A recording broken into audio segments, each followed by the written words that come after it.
Hi friends! మన దగ్గర stitch చేపించుకున్న customer అయితే మళ్ళీ మనకి సారీస్ అయితే ఇచ్చారండి. చూసారు కదా! ఈ బ్లౌజ్ అయితే ఆల్రెడీ నేను ఈ మోడల్ అయితే పెట్టాను. కావాలి అన్న వాళ్ళు చెక్ చేయండి. ఫ్లవర్ డిజైన్ వస్తుంది. అలానే ఫ్రంట్ కూడా చూసారా హుక్స్ పట్టి మధ్య గ్యాప్ రాదు. ఇది ఎలా కట్ చేయాలో ఆల్రెడీ పేపర్ కట్ చేసి పెట్టాను. చెక్ చేయండి. కింద లింక్ ఇస్తాను. ఈ సారీ అయితే మీషోలో తీసుకున్నారట. చాలా లైట్ వెయిట్ ఉందండి. బాగుంది క్లాత్ కూడా. పళ్ళు పట్టు అయితే ఇలా వచ్చింది. బ్లౌజ్ ఇలా ఉంది కదా! బ్యాక్ నెక్ ఏమైనా డిజైన్ పెట్టమన్నారు. అలానే పైన చిన్న బార్డర్ వచ్చిందండి. చూసారు కదా! ఇలా ఉంది. ఇంకొక సారీ వచ్చేసి ఇది. దీని బ్లౌజ్ ఆల్రెడీ ఎక్కడో స్టిచ్ చేపిచ్చారట.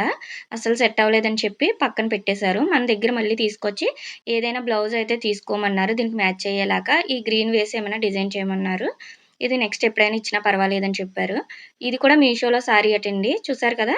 మనకి జుమ్మిచ్చు టైప్ వచ్చింది. కిందనంతా కట్ వర్క్ వచ్చి చెమ్కీ వర్క్ వచ్చింది. చాలా బావుంది. దీని బ్లౌజ్ మాత్రం అస్సలు బాలేదండి. క్వాలిటీ లేదు. పిగిలిపోతుంది. అందుకని చెప్పి వేరే క్లాత్ తీసుకొని నన్నే డిజైన్ చేయమన్నారు దీనికి మ్యాచ్ అయ్యేలాగా. మీకు ఈ సారీస్ ఎలా అనిపించినాయో కామెంట్ చేయండి. నచ్చినట్టయితే లైక్ చేయండి.